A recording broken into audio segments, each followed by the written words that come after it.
Hey guys! Welcome to another mini vlog. And for today's video ay ipapasilip ko sa inyo kung saan kami nag-stay ng 3 days and 2 nights dito sa Boracay. At dahil napaaga ang dating namin, no choice kami kaya nakapag-early check-in kami sa kwarto nila mama. At sa sobrang pagod nga ay hindi na ako nakapag-room tour. Kaya dito na lang sa room namin. Almost same naman, ang pinagkaiba lang ay dalawa ang bed dito. At yung maliit na butas na yan, pag nasa loob ka ay makikita mo kung sino nasa labas. Pagpasok nga ay bubungad agad ang bed, doon sa kabila ang kapatid ko at dito sa malaki, dalawa kami ng pamangkin ko. May side table na sakto sa saksakan na pwedeng patungan ng cellphone or kaya ng ilang gamit. Sa bandang taas, merong ilaw na pa-lampshade ang peg. Sa kisame nga ay may tatlong klase ng ilaw, merong para sa terrace, meron din na malapit sa cabinet, na pa-dim light ang peg. Ito ang ating flat screen TV, merong landline, wifi, at ang aming gamit na electric kettle. Meron rin personal fridge para sa mga pagkain ng inumin. Meron dito emergency light in case na mag-brown out. At syempre sa mga hotel, meron talagang bulb kahit hindi naman natin gagamitin at wala tayong ilalagay.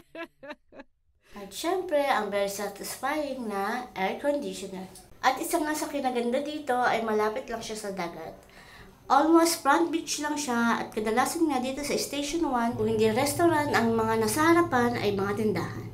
At pagpasok nga sa room, sa left side, bago pumasok ng bathroom, ayan dito ang cabinet. May tuwalya na pwedeng gamitin, mayroon silang palibreng toothbrush, bath soap, shampoo, and hair conditioner. Sa cabinet rin pala ay meron silang 6 na pirasong hanger. Share ko lang. At almost same lang talaga sa kwarto nila mama. At eto naman ang bathroom. Meron silang mirror na sakto lang ang laki, sink, toilet with bidet. Dito ang shower, meron silang heater, may 2 types of shower, yung isa sa taas at yung isa naman yung pwedeng hawakan. Sa pinakababa ay faucet at may maliit na window dyan na in case na maglabas ka ng sama ng loob ay sisingaw. Charot. Kahit maliit lang siya ay malinis naman at maayos at very comfortable gamitin. Dito naman yung sabitan ng ating mga damit at towel. Para naman sa rate ng kanilang mga room ay check nyo na lang ang kanilang FB page sa San Villa Hotel. Ilalagay ko na lang yung link sa comment section. Till next time guys, stay safe, bye!